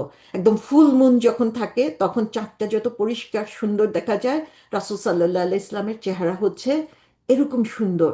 তো এখানে যে আয়েশা রাদিয়াল্লাহু আনহা বর্ণনা করেছেন, তিনি বলেছেন যে আমি তার মতো শক্তিশালী, তার চেয়ে বেশি সাহসী, তার চেয়ে বেশি দানশীল, তার চেয়ে বেশি পবিত্র, তার চেয়ে বেশি উজ্জ্বল মুখের অধিকারী কাউকে দেখিনি। তো সুবহান আল্লাহ, রাসূল সাল্লাল্লাহু আলাইহি ইসলাম ছিলেন সেই নূরের আধার। এবং কোরআন হচ্ছে নূর, সেটাও আমরা দেখতে পাই কোরআন এবং হাদিসের মধ্যে। এবং হাদিসে বলা হয়েছে যে এই যে আল্লাহর বই, এই আল্লাহর বই হচ্ছে আল্লাহর বইয়ের মধ্যে রয়েছে রাইট গাইডেন্স, সঠিক পথের দিশা রয়েছে এখানে। এটা হচ্ছে আলো, এবং যে হচ্ছে একে শক্তভাবে আঁকড়ে থাকবে সেই সঠিক পথে থাকবে, এবং সে কখনো পথ থেকে বিচ্যুত হবে না। এবং যেটার কথা আমরা দেখি সূরা মাইদায় বলা হয়েছে যে আল্লাহ বলছেন, হে আহলে কিতাবগণ, যাদের কাছে আল্লাহর বই এসেছে, তোমাদের কাছে আমার রাসূল আগমন করেছেন, কিতাবের সেই সব বিষয় তোমরা গোপন করতে তিনি তার মধ্য থেকে অনেক বিষয় প্রকাশ করেন এবং অনেক বিষয় মার্জনা করেন। তোমাদের কাছে একটি উজ্জ্বল জ্যোতি এসেছে এবং একটি সমুজ্জ্বল গ্রন্থ। এই উজ্জ্বল জ্যোতি এবং সমুজ্জ্বল গ্রন্থটা কি? সেটা হচ্ছে আল কোরআন। এর দ্বারা আল্লাহ যারা তার সন্তুষ্টি কামনা করে তাদেরকে নিরাপত্তার পথ প্রদর্শন করেন। তাহলে এটা আমাদের জন্য একটা পথ প্রদর্শক, এবং তাদেরকে স্বীয় নির্দেশ দ্বারা অন্ধকার থেকে বের করে আলোর দিকে আনয়ন করেন এবং সরল পথে পরিচালনা করেন। তাহলে আমরা যদি অন্ধকার থেকে বের হতে চাই, আমরা যদি হেদায়েত পেতে চাই, আমরা যদি আল্লাহ সুবহানাহু ওয়া তাআলার নূরের দেখা পেতে চাই, তাহলে আমাদেরকে কি করতে হবে? আমাদেরকে এই কোরআনকে অনুসরণ করতে হবে। সূরা বাকারাতে আল্লাহ সুবহানাহু ওয়া তাআলা এত সুন্দর একটা উদাহরণ দিয়েছেন।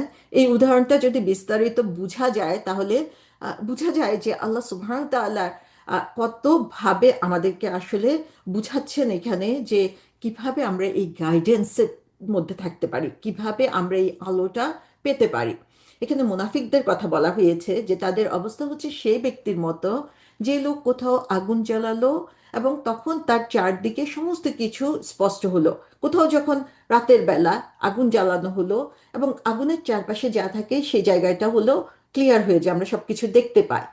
এমন সময় আল্লাহ তার চারদিকের আলো উঠিয়ে নিলেন এবং তাদেরকে অন্ধকারে ছেড়ে ছেড়ে দিলেন। তো বুঝেন অবস্থাটা, যে আগুন জ্বললো, তার চারপাশ আলোকিত হলো, সবাই সে আলো পাচ্ছে, কিন্তু সে তার থেকে কোনো আলো পাচ্ছে না, সে কিছুই দেখতে পাচ্ছে না, সে অন্ধকারের মধ্যে। তার কারণ হচ্ছে তারা ইমানের যেই আহ, একটা ধারণা সবাইকে দিচ্ছিল, সেই ধারণার কারণে আগুনটা ঠিকই জ্বললো, কিন্তু তারা যেহেতু সেই পথে চলতে রাজি ছিল না, সে কারণে আল্লাহ সুবহানাহু ওয়া তাআলা সেই আলোটা উঠিয়ে নিয়েছেন। তো এই কথাগুলো, কোরআনের আয়াতগুলো এই জন্যই বলছি, যাতে আমরা বুঝতে পারি যে এই আলোটা আমাদের জন্য কত গুরুত্বপূর্ণ, এবং সেই আলোটা পেতে হলে আমাদেরকে আসলে কি করতে হবে। সো এখানে একটা খুব ইন্টারেস্টিং একটা হাদিস রয়েছে। সেখানে বলা হয়েছে যে জান্নাতে যখন সবাই তাদের নিয়ামতগুলো উপভোগ করতে থাকবে, তখন উপর থেকে একটা লাইট তাদের উপরে আসবে। সবাই উপরের দিকে মাথা উঁচু করে উপরের দিকে তাকাবে, তখন তারা তাদের লর্ডকে দেখতে পাবে, যেটা সে আল্লাহ সুবহানাহু ওয়া তাআলা তাদের দিকে তাকিয়ে আছেন। আমরা সবাই চাই আল্লাহ সুবহানাহু ওয়া তাআলাকে দেখার সেই শক্তি যেন আমরা পাই, সেই নিয়ামত থেকে আমরা যেন বঞ্চিত না হই। বলা হয় যে জান্নাতের কোন জিনিসটা আসলে আম, আম, আমাদের জন্য বেশি ইম্পর্টেন্ট। নিয়ামত তো সবাই পাবে, নিয়ামতের ব্যাপারে যে জান্নাতের নিয়ামত কোনো চোখ দেখে নাই, কোনো কান শুনে নাই, কোনো অন্তর কখনো উপলব্ধি করতে পারে নাই, এটা কখনো বোরিং হয় না, কখনোই হচ্ছে খারাপ লাগবে না, প্রতিদিন তার কাছে নতুন ভাবে আসবে। কিন্তু যে হচ্ছে আল্লাহ দিদার লাভ করা থেকে বঞ্চিত হবে, সেই হচ্ছে সবচেয়ে বড় বঞ্চিত। সেটাই হচ্ছে জান্নাতের মূল আকর্ষণ। তো সেই আলোটা দেখা যাবে এবং আল্লাহ বলবেন, তোমাদের উপরে সালাম, তোমাদের উপর শান্তি। সো রব যখন দেখা দিবে, রব যখন বলবে যে তোমাদের উপরে শান্তি, তিনি তাদের দিকে তাকাবেন, তারা তাদের দিকে তাকাবে। আমরা দেখি অনেক সময় এটা হয়তো বা আমরা এভাবে কিছুটা আন্দাজ করতে পারি, মানুষ যখন ভালোবাসায় পড়ে তখন কি হয়, তখন একজন আরেকজনের চোখের দিকে তাকিয়ে যে প্রশান্তিটা লাভ করে, সেটা হয়তো বা দুনিয়াতে আমরা কিছুটা ফিল করতে পারি। যে তখন মানুষ জান্নাতীরা আল্লাহর দিকে তাকিয়ে থাকবে, আল্লাহ তাদের দিকে তাকিয়ে থাকবে, তাদের ভালোবাসা হচ্ছে এত গভীর, এবং তারা তখন জান্নাতে অন্য কোনো কিছুর দিকে আর তাকাবেন না, আল্লাহ সুবহানাহু ওয়া তাআলা থেকে। এবং আল্লাহ সুবহানাহু ওয়া তাআলা তখন তাদের সামনে থেকে যখন চলে যাবেন, তখনও তাদের মধ্যে আল্লাহ সেই নূর, সেই ব্লেসিং তাদের সাথে, তাদের সঙ্গে সেদিন থেকে যাবে। তো সুবহান আল্লাহ, আমরা কে না চাই আল্লাহ সুবহানাহু ওয়া তাআলার এই দিদার লাভ করতে, আল্লাহ সুবহানাহু ওয়া তাআলার এই আলো না দেখতে। আমাদের মধ্যে আমার মনে হয় না যে এমন কেউ আছে যে এটা চাইবে না। তো আমাদের হার্টটাকে আলোয় উজ্জ্বল করতে হবে, এই আলো উজ্জ্বল করতে হবে সেই নিয়ামতের, যে বিশাল আর জান্নাতের যে বিশাল নিয়ামত, সেটা ধারণ করার জন্য। সে নিয়ামত, সে আলো লাভ করতে হবে যেন আমরা হচ্ছে সেই অন্ধকার কিয়ামত দিবসে পুলসিরাত পার হওয়ার সময় যাতে আমাদের আলো থাকে, যে আলো জান্নাত পর্যন্ত প্রসারিত হবে এবং আমাদেরকে আলো দেখাবে। এই যে হার্ট, আমাদের হার্টটাকে আমরা যত বেশি আলোকিত করতে পারবো, তত বেশি হচ্ছে আমরা সেই নূরের দেখা পাবো। এবং যত বেশি আমরা এই আলো পেতে চাই, তত বেশি আমাদের এই হার্টকে ইমানের আলো আলোকিত করতে হবে। আমরা সবাই বলি আমরা ইমানদার, কিন্তু আমরা আসলে বোঝারও চেষ্টা করি না যে ইমান জিনিসটা কি। ইমান থাকলে কিরকম হবে, ইমান থাকলে আমার মধ্যে কি চেঞ্জ আসবে। একজন মানুষের মধ্যে পরিপূর্ণ ইমান থাকলে তার কাজের মধ্যে পরিবর্তন আসবেই, তার কথার মধ্যে পরিবর্তন আসবেই। তো সেই জিনিসটা আমরা খেয়াল করি না, আমরা শুধু নিজেদেরকে ইমানদার বলেই শেষ হয়ে যাই। আমরা কখনো চিন্তা করি না যে সেই ইমানের যে দাবি, সেই দাবি আমরা পূরণ করছি কিনা। যদি সেই দাবি পূরণ না করি, আমি যতবারই বলি না কেন, যত জোরেই ঘোষণা করি না কেন, আমার মধ্যে পরিবর্তন না আসা পর্যন্ত সেই নূরের দেখা আমি পাবো না। সুন্দর একটা হাদিস আছে যেখানে বলা হয়েছে যে চার ধরনের হার্ট আছে। একটা হচ্ছে খুব পালিশ করা, সেখান থেকে মানে এত পালিশ করছে যে সেটা থেকে আলো বের হচ্ছে। আরেকটা হার্ট হচ্ছে যে হার্টটাকে সিল করে দেওয়া হয়েছে, এটা চারদিকে হচ্ছে গিট বেঁধে বেঁধে রয়েছে, এবং সেই হার্টটা হচ্ছে সিল করা। আরেকটা হার্ট হচ্ছে যেটা হচ্ছে আপসাইড ডাউন, উল্টা হয়ে পড়ে আছে। আরেকটা হার্ট যেটাকে হচ্ছে কোনো কিছু দিয়ে পেঁচিয়ে রাখা হয়েছে। যেটা হচ্ছে পালিশ করা হার্ট, যেটা হচ্ছে শাইনি, যেটা থেকে আলো বের হয়ে আসছে, এটা হচ্ছে ইমানদারের হার্ট। সো এই ইমানদারের হার্টটা হচ্ছে তাদের ইমান হচ্ছে এই আলোটা জ্বালিয়ে রেখেছে তাদের মধ্যে। আর যেটা হচ্ছে সিল হয়ে গেছে, চারদিকে গিট লেগে গেছে, এই গিট বের হয়ে কোনোভাবেই সেখান থেকে তাকে বের করে আনা যাচ্ছে না, সেটা হচ্ছে অবিশ্বাসী, যে হচ্ছে যার ইমান নাই তার জন্য।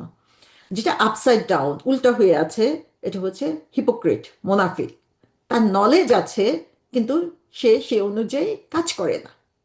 আল্লাহ মাফ করুক, আমাদের কতজনের মধ্যে পড়ে যাই, যদিও আমরা পিওর হিপোক্রিটের মধ্যে পড়ি না, কিন্তু আমরা জ্ঞান অনুযায়ী কতটুকু কাজ করি সেটা যদি আমরা চিন্তা করি, তাহলে আমরা কিন্তু সেই কাতারেই পড়ে যাচ্ছি যেখানে মোনাফিকদের কথা বলা হয়েছে, যারা হচ্ছে আলো হারিয়ে অসহায় হয়ে ইমানদারদের কাছে ছুটে যাচ্ছে, কিন্তু সেখানে তাদের জন্য কোনো সহায় নাই।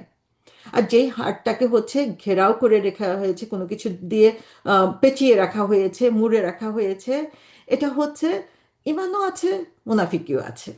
মনে হয় আমাদের সাথে কিছুটা হয়তো বা মিল হতে পারে, যে কিছু সময় আমরা অনেক ইমানের সাথে কাজ করি, কিছু সময় আবার আমরা ইমান পরিপন্থী কাজ করে ফেলি, নির্দ্বিধায়, কোনো চিন্তাই নাই, করে ফেলি ইচ্ছা হলো।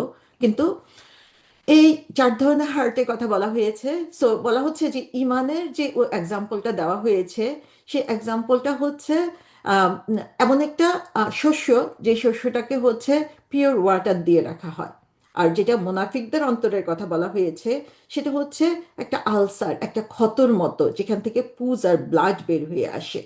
সো সুবহান আল্লাহ, যে ইমান এবং অ্যাকশন, আমাদের বিশ্বাস এবং আমাদের কাজ, এই দুইটা হচ্ছে আমাদের ইমান, অন্তরটাকে পরিপূর্ণভাবে আলোকিত করতে পারে। খুব সিম্পল দুইটা ওয়ার্ড, কিন্তু এই দুইটা সিম্পল ওয়ার্ডের মধ্যেই বোঝা যাবে যে আমার ইমান কতটুকু, আমার অন্তর কতটুকু আলোকিত, আমি কতটুকু আলো পাবো হচ্ছে সেই পুলসিরাত পার হওয়ার সময়। তো অবস্থাটা আমাদের এরকম যে সবকিছুই হয়, আমরা দেখা যায় যে আমরা মেক শিওর করি আমাদের খাবার কি লাগবে, আমাদের চেহারা সুন্দর হওয়ার জন্য কি লাগবে, আমাদের বডি ফিটনেসের জন্য কি করতে হবে, আমাদের গাড়িতে তেল না থাকলে সে গাড়ি যাতে কখনো ফুয়েললেস না হয় সেই ব্যাপারে আমরা সতর্ক থাকি, আমাদের ফোনের ব্যাপারে আমরা সবচেয়ে বেশি সচেতন, এটা যাতে কোনোভাবেই চার্জ শেষ হয়ে না যায়। সো আমরা প্রতিনিয়ত নিজেদেরকে রিচার্জ করছি, আমাদের গাড়িকে রিচার্জ করছি, আমাদের ফোনকে রিচার্জ করছি। কিন্তু যে জিনিসটা আমরা করি না, সেটা হচ্ছে যে আমাদের ইমানটাকে আমরা রিচার্জ করতে ভুলে যাই। আমাদের অন্তরের যে খাবার, সেই খাবারটা দিতে আমরা ভুলে যাই। আমাদের অবহেলার কারণে আস্তে আস্তে আস্তে আস্তে আমাদের অন্তরটা শুকিয়ে যাচ্ছে, সেখান থেকে আলো কমতে কমতে কমতে কমতে একদম মিনিমাম লেভেলে চলে আসছে। এবং আল্লাহর সাথে যে কানেকশনটা আমার ফিল করার কথা, সে কানেকশনটা আমি আর ফিল করছি না। আল্লাহ সুবহান তাআলা বছরে একটা মাস আমাদেরকে দিয়ে দেয়, যেন আমরা এই শরীরের দুঃখ কষ্টের কথা ভুলে যেয়ে আমাদের ইমানটাকে রিচার্জ করি। সেই রমাদান আসছে আমাদের ইমানটাকে রিচার্জ করার জন্য। তো আপনারা নিশ্চয়ই বুঝতে পারছেন এখন যে কানেকশনটা কোথায়।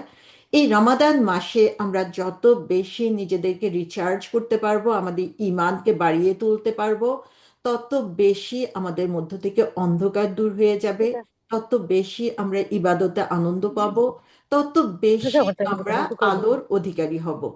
তো আল্লাহ সুবহানাহু ওয়া তাআলা আমাদেরকে এই আলোটা দিয়ে দিয়েছেন। আমরা যদি সূর্যের আলোর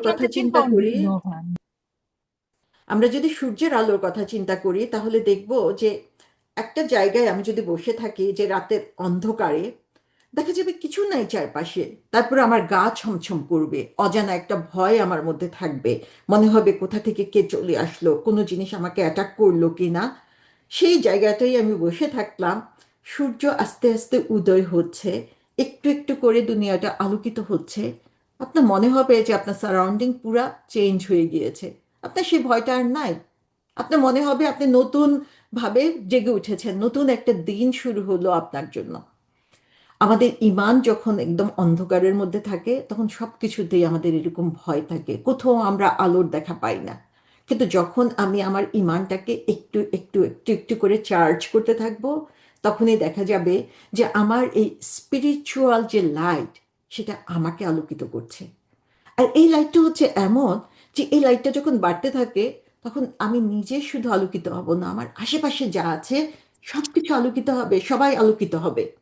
আমি হয়তোবা খুবই কনসার্ন আমার ফ্যামিলির কি হবে, আমার হাজবেন্ডের কি হবে, আমার সন্তানের কি হবে, তাদেরকে আমি গাইড করতে পারছি না। Where is your light?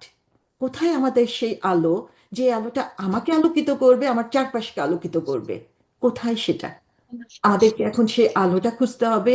আমরা যত বেশি এই আলোটা বাড়াতে পারবো, আমার সারাউন্ডিং চেঞ্জ হয়ে যাবে, আমার ভয় দূর হয়ে যাবে। আমি নিজেকে শুধু না, আমি আমার আশেপাশে যারা রয়েছে তাদের সবাইকে আমি আলোকিত করতে পারবো। এবং এই চেঞ্জটা কিন্তু হঠাৎ করে হয় না। আমরা অনেক সময় মনে করি আজকে আমি মোটিভেটেড হয়েছি, আজকে থেকে একদম পুরা চেঞ্জ, আর এরপর থেকে আমি এটা করব না, এটা করব না, এটা করব না, সারাদিন আমি শুধু জায়নামাজে বসে থাকবো, আর কোনো কাজ নাই। সো এগুলা হচ্ছে সাস্টেনেবল না। আমাদেরকে যেতে হবে গ্রাজুয়াল চেঞ্জের মধ্যে দিয়ে। একটু একটু একটু একটু করে আমাদের নিজেদেরকে চেঞ্জ করতে হবে। একটু একটু একটু একটু করে আমাদের আলোটাকে বাড়াতে হবে। যত বেশি আমি নিজেকে চেঞ্জ করার চেষ্টা করব, যত বেশি আমার আলো বাড়ানোর জন্য চেষ্টা করব, তত দেখা যাবে যে আস্তে আস্তে করে সেটা আমার স্বভাবের অংশ হয়ে গিয়েছে। এখন তখন আমি আমার সাথে সাথে অন্যদেরকে প্রভাবিত করতে পারবো। তাহলে এই আলো বাড়ানোর জন্য আমরা কি করতে পারি? এই আলো বাড়ানোর জন্য অনেক কিছু করা যায়। আসলে কাজের কোনো শেষ নাই, কিন্তু আমি বেসিক কিছু জিনিসের কথা বলবো যেগুলো আমাদের ফোকাস করা উচিত। এবং যত বেশি আমরা এগুলোতে ফোকাস করব, তত বেশি আমাদের লাইট বেড়ে যাবে। আমরা তত বেশি নিজেরা আলোকিত হব, আমার চারপাশ আলোকিত করতে পারবো। তখন আমাদের এই আফসোস করতে হবে না যে আমার বাচ্চাদেরকে আমি কেন বুঝাতে পারি না, আমার ফ্যামিলিকে আমি কেন বুঝাতে পারি না। তার কারণ হচ্ছে আমাকে দেখে তারা আসলে অত একটু মোটিভেটেড হয় না, আমাকে দেখে তারা কিছু শিখে না। সো আমি যাতে নিজেকে আগে চেঞ্জ করতে পারি, তারপরে হচ্ছে আমি অন্যদেরকে আলোকিত করার কথা চিন্তা করব। সো প্রথমেই যে জিনিসটা আমাদেরকে করতে হবে সেটা হচ্ছে আমাদের 5 ডেইলি প্রেয়ার্স, 5 ওয়াক্ত নামাজ। এই নামাজের ব্যাপারে আমাদেরকে খুবই সচেতন হতে হবে। আমরা যদি 5 ওয়াক্ত নামাজ এখনো পড়তে না শিখি, এটাই হবে আমার ফার্স্ট টার্গেট, যে 5 ওয়াক্ত নামাজ নিয়মিত পড়া। আমরা যারা নিয়মিত পড়ি তাদের টার্গেট থাকবে আমরা যাতে সঠিক সময়ে নামাজটা পড়তে পারি। যারা আমরা সঠিক সময়ে নামাজ পড়ি তাদের টার্গেট থাকবে আমি যে 2 রাকাত নামাজ পড়লাম, এই 2 রাকাত নামাজের মধ্যেই আমার খুশু আনার জন্য চেষ্টা করব। তারপরে আমার চেষ্টা থাকবে যে এই নামাজকে আমি কিভাবে আল্লাহর সাথে কনভারসেশনে পরিণত করতে পারি। যে আমি যে নামাজ পড়ছি, আল্লাহর সাথে কথা বলছি, নামাজের প্রতিটি স্টেপে আমি যাতে সেটা ফিল করতে পারি। কেন বললাম? কারণ হচ্ছে হাদিসে বলা আছে যে যে হচ্ছে তার 5 ওয়াক্ত নামাজের হেফাজত করবে, সেটা তার জন্য আলো হিসাবে সার্ভ করবে, তার জন্য ডে অফ জাজমেন্টে মুক্তির উপায় হয়ে যাবে। আর যে এটা করতে পারে না, তার জন্য কোনো আলো থাকবে না, এবং ডে অফ জাজমেন্টে তার জন্য কোনো প্রমাণ থাকবে না, কোনো সুপারিশকারী থাকবে না, কোনো সঙ্গী থাকবে না। এবং এটা হচ্ছে হাদিসের কথা। তাহলে এখানে আমরা দেখতে পাচ্ছি যে নামাজকে যত বেশি আমরা গুরুত্ব দিব, আমাদের ডেইলি প্ল্যান, যে আমরা প্রতিদিনের প্ল্যানটা ফার্স্টে আমি প্ল্যান করব নামাজ, 5 ওয়াক্ত নামাজের সময়টা। নামাজের আগে কি করব, পরে কি করব, মাঝখানে কি দিয়ে ফিল আপ করবো, সেটা হচ্ছে নেক্সট টার্গেট। কিন্তু নামাজের সময়টা যাতে আমরা সবাই সুন্দরভাবে মেনটেন করি এবং নামাজের সাথে আমি নিজেকে কানেক্টেড করতে পারি, সেটার জন্য আমাকে চেষ্টা করতে হবে। কিভাবে কানেক্টেড করা যাবে সেটা আরো অনেক গভীর আলোচনা, সেটাতে আমি যাচ্ছি না। আজকে আমি বেসিক জিনিসের উপরে শুধু ফোকাস করছি। সো নামাজ, 5 ওয়াক্ত নামাজ, ফরজ কাজ যেগুলা, যে নামাজ, রোজা, জাকাত, এগুলোর ব্যাপারে আমাদের মধ্যে যাতে কোনো গাফলতি না হয়। এগুলো অব্লিগেটরি, এগুলো না করা মানেই হচ্ছে আমি ইমান থেকে বঞ্চিত হচ্ছে। সেকেন্ড যে জিনিসটা সেটা হচ্ছে যে নফল, সুন্না অথবা নফলের প্রতি মনোযোগ দেওয়া। যখন আমার ফরজ ঠিক হয়ে যাবে, ফরজ কাজগুলো আমি ঠিক মতো করছি, তখন আমি সুন্না প্রেয়ারের দিকে যাব, সুন্না রোজার দিকে যাব, সুন্না দানের দিকে যাব। সো তখন এই জিনিসগুলো হচ্ছে কি করে, এগুলো হচ্ছে সৌন্দর্য বর্ধন করে। আমি যখন সুন্না এবং নফল পড়ছি, তখন সেগুলো আমার সৌন্দর্য বর্ধন করছে, আলোটাকে আরো বিচ্ছুরিত করছে এবং আল্লাহর নৈকট্য লাভ করতে সাহায্য করছে। এবং আল্লাহ সুবহানাহু ওয়া তাআলার কাছ থেকে যে আলোটা আমি পেতে যাচ্ছি, সে আলোটা তখন আস্তে আস্তে অনেক দূর এলাকার মধ্যে পৌঁছে যাবে। থার্ড যে জিনিসটা সেটা হচ্ছে জিকির। জিকির মানে হচ্ছে আল্লাহ স্মরণ করা। সো জিকিরের অনেক উপায় আছে। সবচেয়ে বেস্ট জিকির যেটা, সেটা হচ্ছে কোরআন তেলাওয়াত করা। আমরা যখন যেই কাজের মধ্যেই থাকি না কেন, আমরা একটা অভ্যাস গড়ে তুলতে পারি সারাক্ষণ হচ্ছে আহ, আল্লাহর কথা স্মরণ করার মাধ্যমে প্রতিটা কাজ করার সময় আমি যখন বিসমিল্লাহ বলছি, ঘর থেকে বের হওয়া, ঘর থেকে ঢুকা, গাড়িতে ওঠা, গাড়ি থেকে বের হওয়া, খাবার খাওয়া, খাবার খাওয়া শেষে ওয়াশরুমে যাওয়া, ওয়াশরুম থেকে বের হওয়া, প্রত্যেকটার জন্য রাসূল সাল্লাল্লাহু আলাইহি সাল্লাম আমাদেরকে দোয়া শিখিয়ে দিয়েছেন। সেগুলোই হচ্ছে আমাদের জিকির, প্রতিনিয়ত আল্লাহকে স্মরণ রাখা। এবং আহ, বলা হয়েছে যে হাদিসে এসেছে যে যে হচ্ছে প্রতিদিনের জন্য আমাদের কিছু রয়েছে, যেমন প্রতি রাতে আমি যেমন যদি সূরা মুলক পড়ি সেটা আমার জন্য একটা জিকির, প্রতি শুক্রবারে আমি যখন সূরা কাহাফ পড়ি সেটা আমার জন্য একটা জিকির। সূরা কাহাফের ব্যাপারে বলা হয়েছে যে যে হচ্ছে শুক্রবারে সূরা কাহাফ পড়ে তার লাইটটা হবে এরকম যে ডে অফ জাজমেন্টে আখিরাতের দিনে তার লাইটটা হচ্ছে মক্কা পর্যন্ত প্রসারিত হয়ে যাবে। তাহলে এখানেও আমরা দেখতে পাচ্ছি যে কিভাবে আমাদের লাইটকে আমরা বাড়াতে পারি। যে হচ্ছে রাসূল সাল্লাল্লাহু আলাইহি সাল্লামের প্রতি সালোয়াত পাঠায়, দরুদ পড়ে, তার লাইটটা হবে আখিরাতের দিনে সেটা তার জন্য লাইট হয়ে যাবে। যে হচ্ছে আরেকটা হাদিসে বলা হয়েছে যে হচ্ছে মার্কেট প্লেসে যে শপিং এ যাওয়ার সময় যে একটা দোয়া আছে, সেই দোয়া পড়বে, সেখানে আল্লাহকে স্মরণ করবে, সে হচ্ছে আহ, প্রতি চুলের সমান হচ্ছে আলো লাভ করবে। তো হাদিস যখন আমরা পড়ি তখন দেখি যে এই আলোর কথা অনেকবার বলা হয়েছে, অনেকভাবে আমাদেরকে বুঝানো হয়েছে। তারপরে বলা হয়েছে দোয়ার কথা, যে প্রতিনিয়ত আমরা আল্লাহ সুবহানাহু ওয়া তাআলার কাছে দোয়া করব। সেটা যে আরবিতেই করতে হবে এমন কোনো কথা না। আমার যা প্রয়োজন সেটা আল্লাহর সাথে আমার চ্যাটিং, আল্লাহর সাথে আমার কথা বলার অভ্যাসটা তৈরি করতে হবে। তাহলে দেখা যাবে যে আমরা কত উপরের লেভেলে উঠতে পারছি। তো হাদিসে এসেছে যে আম, আহ, আল্লাহ সুবহানাহু ওয়া তাআলার যত বেশি প্রশংসা আমরা করব, তার তাসবিহ যত বেশি করব, সেগুলো হচ্ছে আসমান এবং জমিন সমান ভর্তি করে দিবে, সেটা আলোয় পরিপূর্ণ হয়ে যাবে। নামাজ হচ্ছে আমাদের জন্য আলো। আমরা যাই দান সাদাকা করি সেটা হচ্ছে সেটার একটা প্রমাণ হিসাবে আমাদের সামনে আসবে। আমরা যখন ধৈর্য ধারণ করি সেটা আমাদের এই আলোটাকে বাড়িয়ে তুলবে অনেকভাবে। কোরআন হচ্ছে আমার জন্য প্রুফ। আর আমরা যদি কোরআন ফলো না করি তখন সে হচ্ছে আমাদের অ্যাগেনস্টে কথা বলবে। সো কতগুলো লাইটের কথা এখানে বলা হয়েছে, যেটা আমরা এভরিডে প্র্যাকটিসের মধ্যে নিয়ে আসতে পারি। তারপরে আমরা দেখি যে আরো যে জিনিসগুলো আমাদের জন্য হেল্পফুল হয় সেটা হচ্ছে রাইটিয়াস কম্পেনিয়ন্স। যে যদি আমাদের ভালো সঙ্গী থাকে তাহলে দেখা যায় ভালো কাজ করাগুলো কিন্তু অনেক বেশি সহজ হয়ে যায়। তখন আমরা একজন আরেকজনকে হচ্ছে ভালো কাজের উপদেশ দিতে পারি, একজন আরেকজনকে সহযোগিতা করতে পারি। আমরা জ্ঞান অর্জন করতে হবে। জ্ঞান অর্জন না করে বাবা মা করে গিয়েছে, দাদা দাদি করে গিয়েছিল, অমুকের কাছে শুনেছিলাম সে কারণেই হচ্ছে আমি এটা করব, সেটা যাতে না হয়। সঠিক জ্ঞানের ভিত্তিতে আমাদেরকে করতে হবে, না হলে সেই হিপোক্রেটদের অবস্থা, মুনাফিকদের অবস্থার মধ্যে পড়ে যেতে হবে। আমাদের জীবনে এখন সবচেয়ে বড় চ্যালেঞ্জ যেটা, সেটা হচ্ছে ডিস্ট্রাকশন। বহুত রকমের ডিস্ট্রাকশন আমাদের মধ্যে রয়েছে, সবকিছু এত সহজলভ্য হয়ে গিয়েছে যে আমরা কষ্ট করতে শিখি না। সো এই ডিস্ট্রাকশনগুলো আমাদের কমাতে হবে। সোশ্যাল মিডিয়া ডিস্ট্রাকশন হোক, ফোন ডিস্ট্রাকশন হোক, গল্প করার ডিস্ট্রাকশন হোক, যেটাই আমাকে আল্লাহ এবং তার নূর থেকে দূরে সরিয়ে নিচ্ছে, সেগুলো থেকে নিজেকে দূরে সরিয়ে আনতে হবে। এবং এটার জন্য এফেক্টিভ স্টেপ নিতে হবে। এটা এমন না যে বাদ দিলাম হয়ে গেল, এরকম না। বরং এটা যারা হচ্ছে নেশাগ্রস্ত তাদের মতো আমরা আসক্ত হয়ে পড়েছি এই জিনিসগুলোতে। তো এগুলো থেকে স্টেপ বাই স্টেপ নিজেকে বের করে নিয়ে আসতে হবে। এবং সেজন্য সবচেয়ে বেশি সহায়ক যেটা, সেটা হচ্ছে কোরআনের সাথে একটা রিলেশনশিপ তৈরি করা। আপনি কোরআনের সাথে সময় যত বাড়াবেন দেখবেন যে অন্য কাজে সময় কমে আসছে, খারাপ কাজগুলো থেকে আপনার সময় কমে আসবে। তো প্রতিদিন আপনার যদি রুটিন থাকে, এই সময়টা আমি তেলাওয়াত করব, এই সময়টায় আমি হিপস করব, এই সময়টায় আমি তাফসির পড়ব, আপনার এত গল্প করার সময় কোথায়? গল্প তো না, আমরা হচ্ছে গীবতের একটা বড় স্টোর খুলে বসি, সেটা করার আমাদের তো কোনো সুযোগ থাকে না তখন। তো যত বেশি আমি কোরআনের সাথে সম্পর্ক তৈরি করব, তত বেশি আমার জ্ঞান বাড়বে, তত বেশি হচ্ছে আমার আমলের মধ্যে পরিবর্তন আসবে। কিন্তু কোরআন না বুঝে পড়লে সেটা কখনোই সম্ভব না। এ ব্যাপারে আমরা দেখি যে রাসূল সাল্লাল্লাহু সরি লুকমান হাকিম তার ছেলেকে যে আম, পরামর্শ দিয়েছিল, সেখানে তিনি বলেছেন যে তুমি যারা হচ্ছে জ্ঞানী মানুষ তাদের সাথে বসবে এবং তাদের সাথে একটা ক্লোজ কানেকশন রাখবে।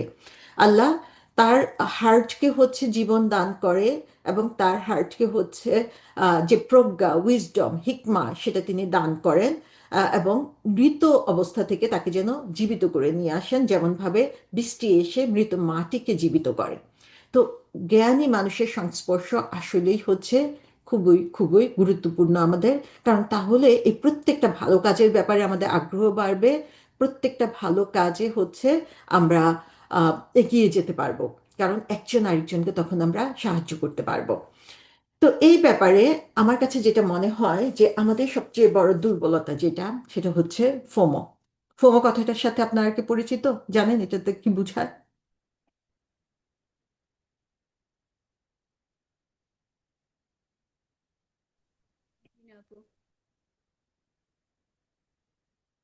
কেউ বলতে পারবেন ফোমো দিয়ে কি বোঝায়?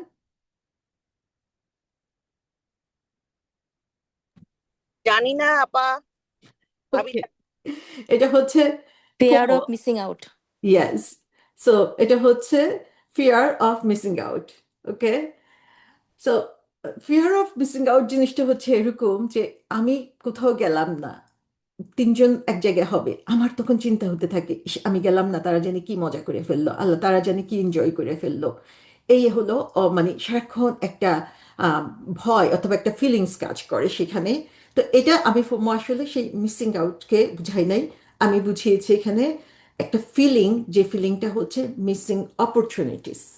এটা যদি আমরা ডেভেলপ করতে পারি, তাহলে দেখা যাবে যে আমরা আমাদের জীবনে অনেক ভালো কাজ করছি। অন্যরা কি করছে, তারা কি এনজয় করে ফেলছে, তারা কি মজা লুটছে সেখানে, সেটা চিন্তা না করে আমি যদি আমার চিন্তাটাকে এভাবে গাইড করি যে আমার কোন অপরচুনিটিটা আমি এখানে মিস করে ফেলছি, কোন কাজের সুযোগ ছিল সেই সুযোগটা আমি নিচ্ছি না। সুবহানাল্লাহ, আমরা সবাই জান্নাতে যেতে চাই, এবং জান্নাতে গেলে বলা হয়েছে যে সেখানে কোনো ধরনের হতাশা থাকবে না, মানুষ সেখানে যা চায়, যেভাবে চায় সেভাবেই সে সেটা পাবে। কিন্তু তারপরেও হচ্ছে জান্নাতীদের একটা আফসোস থাকবে, সেই আফসোসটা হচ্ছে জান্নাতি আল্লাহর কাছে প্রার্থনা করতে থাকবে যে আল্লাহ তুমি আমাকে আরেকবার একটু দুনিয়াতে পাঠাও, তাহলে আমি এই যে এই সময়গুলো তোমাকে স্মরণ করি নাই, আমার সুযোগ ছিল এই কাজগুলো করার জন্য, কিন্তু আমি সেই সময় তোমাকে স্মরণ করি নাই, তোমার সন্তুষ্টির জন্য করি নাই। আমি আরেকবার দুনিয়াতে যেতে চাই, যে আমি দেখাতে চাই যে তোমার সন্তুষ্টির জন্য আমি আসলে আরো বেশি করতে পারি। তো সুবহান আল্লাহ, এই অবস্থাটা হবে আমাদের, যে আমরা আফসোস করব যখন আমাদের আমলনামাটা ভিডিও আমাদের সামনে দেখানো হবে, ফ্রম বিগিনিং টু এন্ড দেখানো হবে, কখন আমি ঘুমিয়েছিলাম, কখন আমি ঘুম থেকে উঠেছি, ঘুম থেকে উঠার পরে কতক্ষণ আমি ফোনে ছিলাম, কতক্ষণ আমি ফেসবুকে ছিলাম, কতক্ষণ আমি হোয়াটসঅ্যাপে ছিলাম, কতক্ষণ আমি অন্যদের সাথে গল্প করেছি, কতক্ষণ আমি নামাজ পড়েছি, আর কতক্ষণ আমি হচ্ছে কোরআন পড়েছি। প্রত্যেকটা জিনিস টু দ্য পয়েন্টে আমাদেরকে দেখানো হবে, এবং প্রতিটা মুহূর্তে সেদিন আমি আফসোস করতে থাকবো দ্য অপরচুনিটিজ উই মিসড, যে আমার সুযোগ ছিল, আমি কেন এতক্ষণ ফোন টিপলাম, কেন এতক্ষণ ফেসবুকে ছিলাম, কেন এতক্ষণ এই ভিডিও রিলস দেখলাম।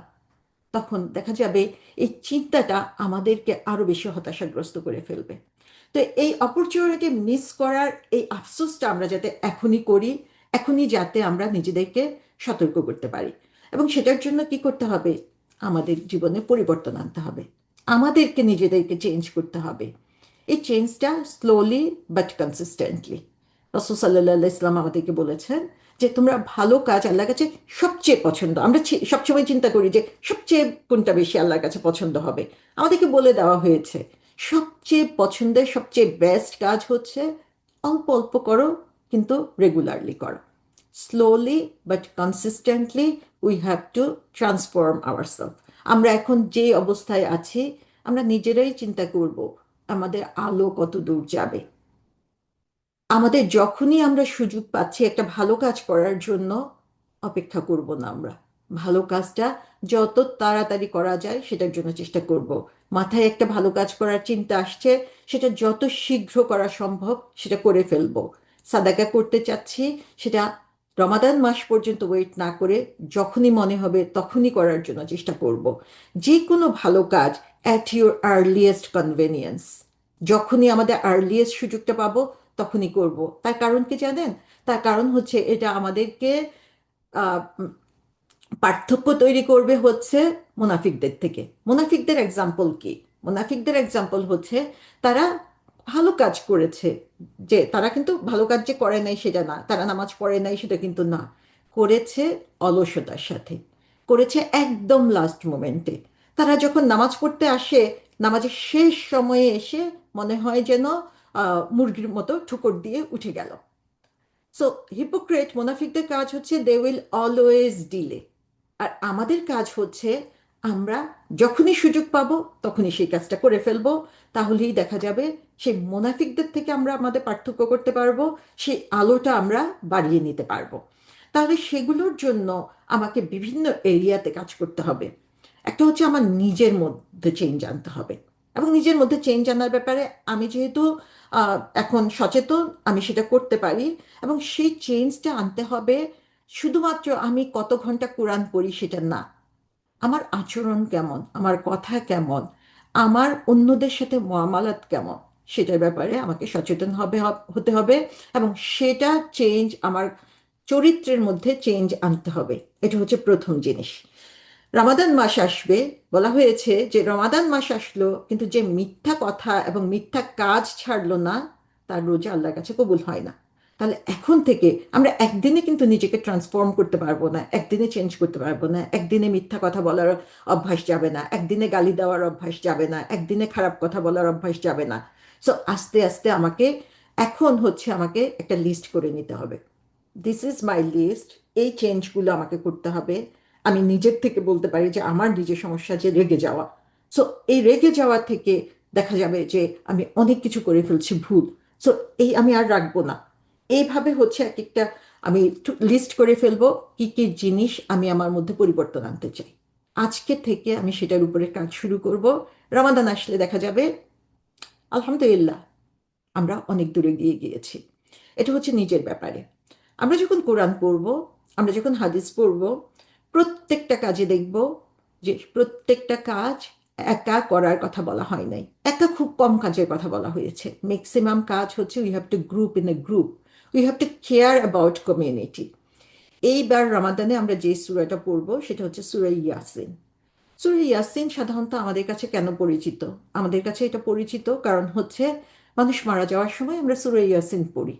জীবন সূরা ইয়াসিন পড়ে নাই এরকম মানুষ খুঁজে পাওয়া হচ্ছে, মুসলমান খুঁজে পাওয়া হচ্ছে খুবই কঠিন।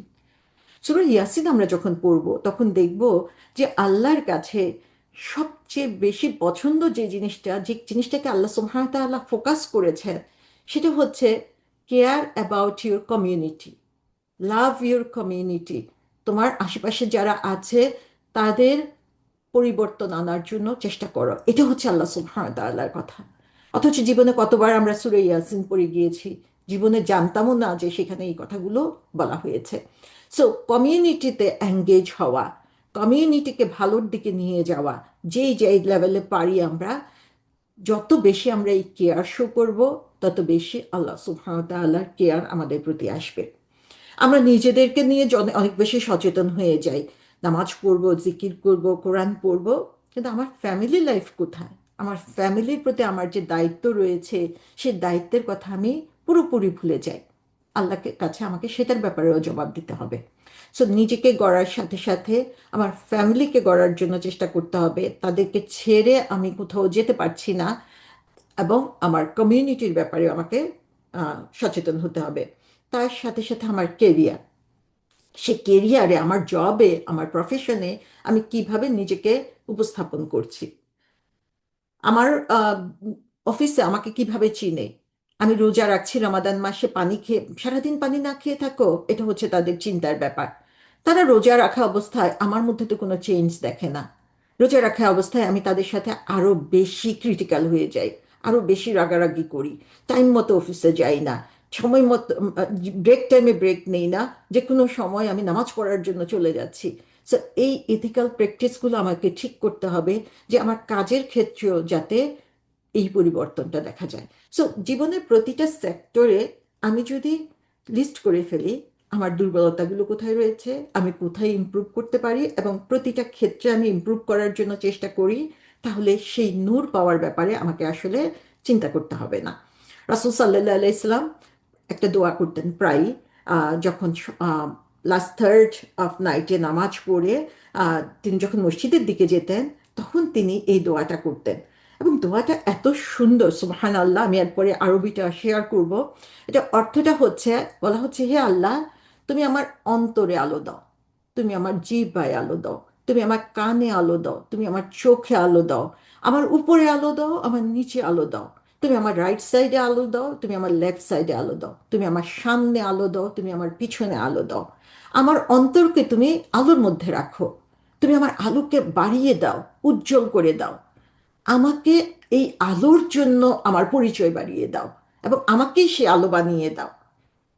হে আল্লাহ, আমাকে আলো দান করো, এবং এই আলো দাও আমার নার্ভের মধ্যে, আমার বডির মধ্যে, আমার ব্লাডের মধ্যে, আমার চুলের মধ্যে, আমার স্কিনের মধ্যে।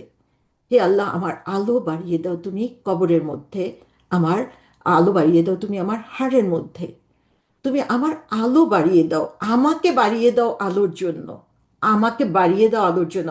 সুবহান আল্লাহ, যে আমাকে বাড়িয়ে দাও আলোর জন্য মানে কি, যে আমি সেটা আরো বেশি, আরো বেশি, আরো বেশি আলো লাভ করতে পারি।